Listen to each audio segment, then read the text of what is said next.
तब मेरी उम्र 16 साल थी जब मुझे दानिश नाम के एक लड़के से मोहब्बत हो गई।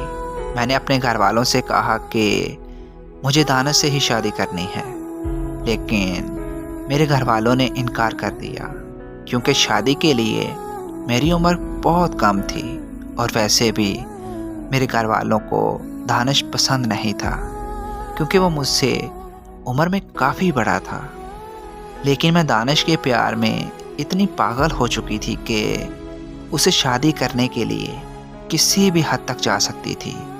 इसलिए मैंने घर से भागकर उसे शादी करने का फैसला कर लिया।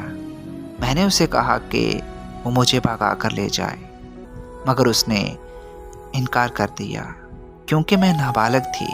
उसने कहा कि अगर हम पकड़े गए तो कानूनी तौर पर उसे सज़ा हो जाएगी क्योंकि नाबालिग लड़की से शादी करना कानूनन जुर्म है। उसकी ये बात सुनकर मैंने उसे कहा कि अगर वो मुझे नहीं लेकर गया तो मैं अपनी जान दे दूंगी। ये सुनकर वो मेरे साथ भागकर शादी करने के लिए तैयार हो गया और फिर एक दिन हम दोनों भागकर वहाँ से बहुत दूर इस्लामाबाद आ गए।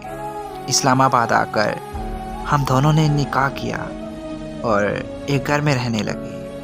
हम जहाँ रहते थे वो घर दानिश के दोस्त उस्मान का घर था।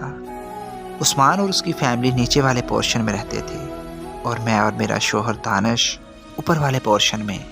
अभी हमें रहते हुए एक हफ्ता ही हुआ था कि उस्मान मेरे शोहर की गैर मौजूदगी में मेरे कमरे में आ गया और मेरे साथ ज़बरदस्ती करके मेरी इज्जत लूट ली। लेकिन मैं कुछ ना कर सकी क्योंकि मेरे शोहर के पास कोई रोज़गार नहीं था और अगर उस्मान हमें अपने घर से निकाल देता तो हमारे पास रहने को कोई जगह नहीं थी। इस तरह उस्मान मेरे शोहर की गैर मौजूदगी में मेरे कमरे में आता रहा और मैं चुपचाप उसे अपनी इज्जत लूटने दे रही थी।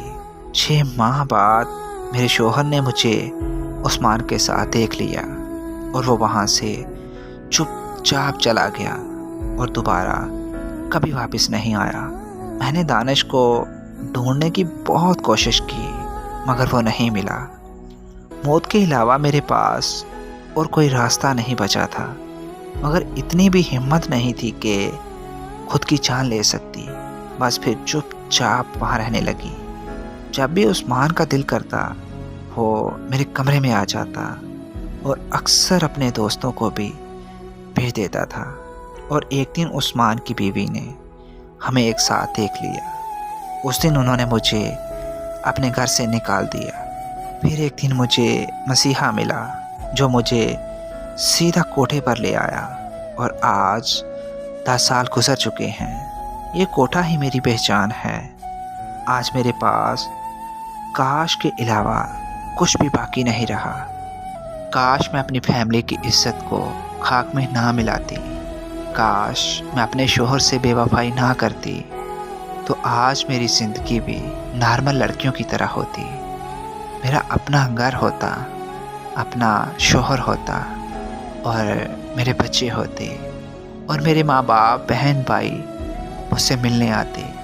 लेकिन मैंने अपने हाथ से अपनी ज़िंदगी को जहन्नम से भी बदतर बना लिया था।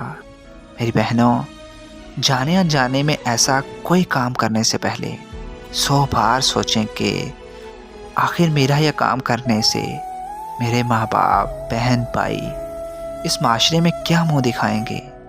मेरी अल्लाह पाक से दुआ है कि अल्लाह पाक हर बहन को अपने हिफ्ज़ व ईमान में रखे। आमीन।